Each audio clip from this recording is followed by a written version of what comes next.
was really enjoying this flight, and right at the end, to stand there helpless, watching it slowly come down on the ocean and not being able to do a thing about it, was a bit of a shock, because everything had been running so well. Looking back, what was the problem was that with the sound of the ocean, I really couldn't hear what the state of the battery was from the drone, but didn't get a handle on that until much later.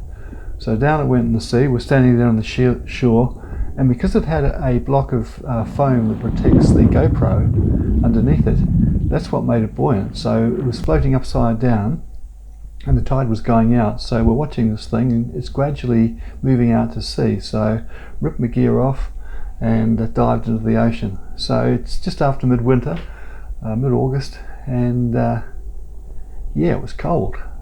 Fortunately, the air temperature was warm, so that helped.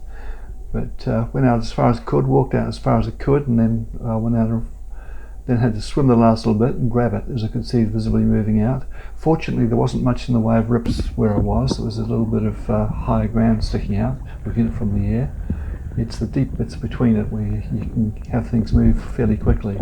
So fortunately, despite my advancing years and the fact I'm not in the ocean very often, I'm still a good swimmer, and I've grown up to be confident in the sea. So making my way back, fortunately I had the presence of mind to disconnect the battery underwater before it saw air, to try and protect the electronics as much as possible.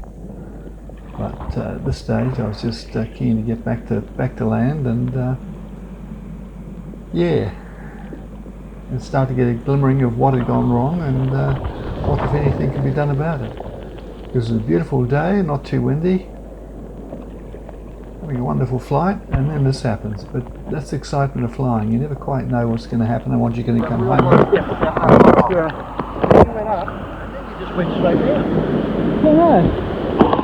It wasn't like it cut the motor, it was like... No. It didn't cut the motor. It might have been lower than I thought it was.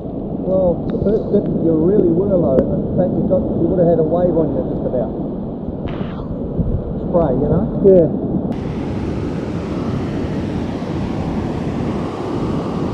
Oh, this is still alive. Well, that's It right. was supposed to be waterproof anyway. Well, that thing's waterproof. Yeah. So that's alright.